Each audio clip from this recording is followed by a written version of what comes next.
Hey, welcome to the first government video we're doing here. We're going to be talking about government a lot in our civics class because it's how to teach you how to be a good citizen, and so that is the purpose of civics class. So when we start this off, we got to ask yourself, what is government? What is government? And if you're taking notes out there, you should probably write it down or type it in the sidebar that you have on your computer there. But you need to put this down and put it in your notes.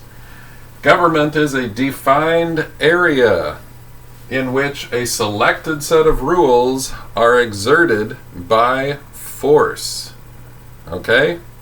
Government is defined as an area in which a selected set of rules are exerted by force. And you notice I've underlined some of the key rules here and the key words. So, in order to have a government, you have to have a defined area. It has to have borders. I know, here we're already hitting the controversy to begin with. Some people these days want to have a world without borders. Well, what they're really pointing out, or what they're really trying to say but not say it, is that they want a one world government. The borders would be the planet itself. And so if you're going to have a government without borders, it's still got a border, it's that planet. But what they're asking for is a government without countries. They want one world government. And so you have to have a government with borders in which it enforces its rules. So keep that in mind. If you're going to have a certain set of rules, it has to have a border. Okay. Next thing. A selected set of rules. Now, I put selected up there, and we live in a democracy, so we think that everyone selected these rules by voting, but that's not really the case. It can be that way, but it's not limited to that. For instance, in Middle Ages time, if the King of England, went and conquered some land and said, this is now mine, and it will live by these set of rules, they were selected rules. Not everyone in the place got to select them. In fact, the conquered people probably didn't like him at all. But those rules are selected by someone or by some people or some group, and those selected rules are then inside those borders and they are enforced. Okay? So there has to be some set of rules that are going to be adhered to within that area or in those borders. Finally, the last one, and you want to really underline this one. I can't stress it enough. Force. Government is force. Whenever you're dealing with a government, you are dealing with force. You might say, oh, well, these are really nice people. Well, they might be nice people, but if you don't do what they say, you're not going to find that they're so nice. Okay? Government is force. In fact, every law that's made in every system, whether it's fascist, communist, socialist, democracy, whatever these kind of things are, all rules are backed up by force. Okay? The guns will come out and be pointed at you if you don't adhere to the rules. You say, well, Mr. Haight, that's ridiculous. And I say, well, I don't want to pay my taxes. They aren't going to just walk away and say, well, that's fine, that's just you. You're okay because you decided not to pay them. We won't bother you anymore.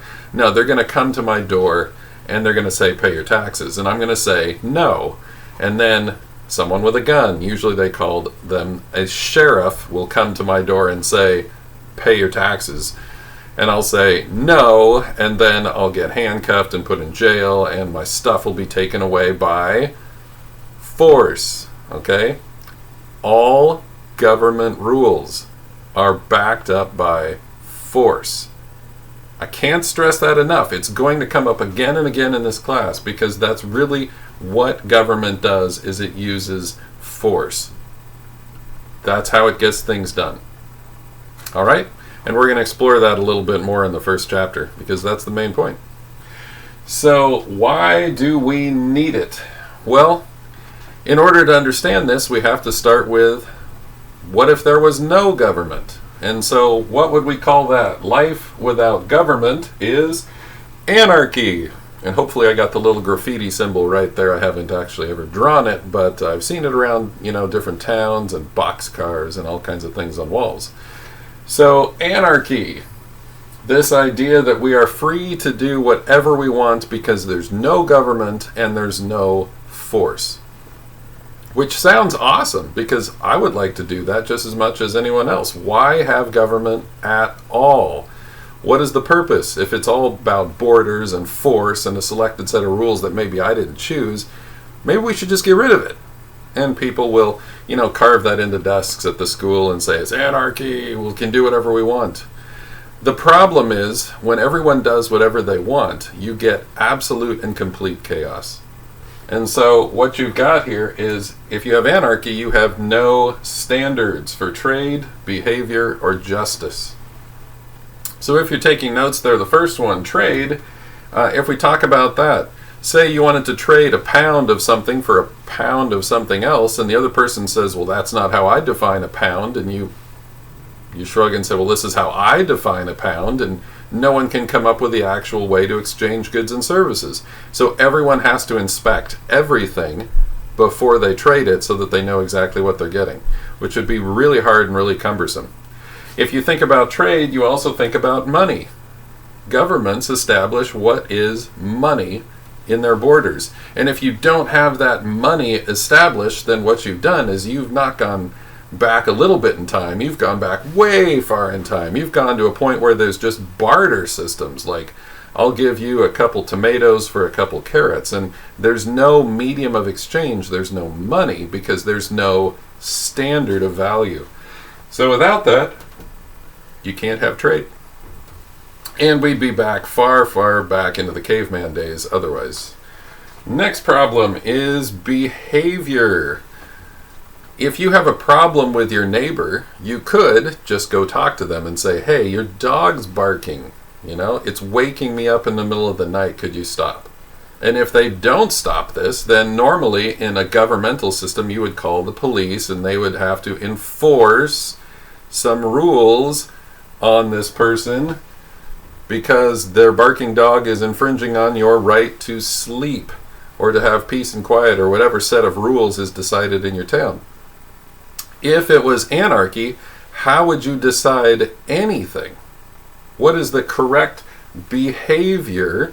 You would have no way to establish that. There'd be no rules. And what would be your ultimate solution to every argument?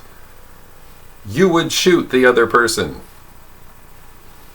You say, well, that's crazy, Mr. Haight. No, that's really what would happen, because an argument would happen, and another person would say, I disagree, and then the only way to solve that problem is for them to fight it out. And you'd have whole groups of people fighting other whole groups of people, and there would be no established way to say, this is right, and that's wrong, and you should stop it, and you're okay. All behavior would descend into lawlessness.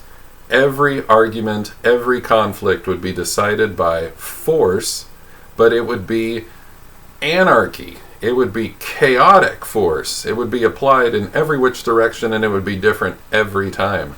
So this is one of the main reasons why we have government, is because if you have behavior like this, a lot of these anarchists will say, oh, I'm totally free. No, you're not free. In fact, you're extremely oppressed, because you're oppressed by the whims of every single person's behavior anywhere you come into contact with them.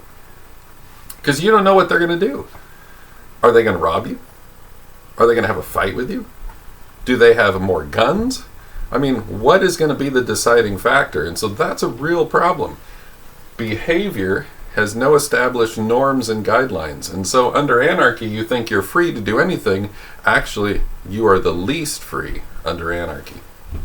Finally, the last one, justice. What is right and what is wrong, and how can you redress, is the word, how can you get back what you were wronged for? There would have to be a court system. You'd have to have some kind of person as the adjudicator, the judge that would say, you are in the right, you're in the wrong, you need to pay them for the damages you did, and do so in such a way that the people don't end up killing each other. That's what justice is about. It's about having some third person be an arbiter or a decider, a judge of what is going to be right and what is going to be wrong.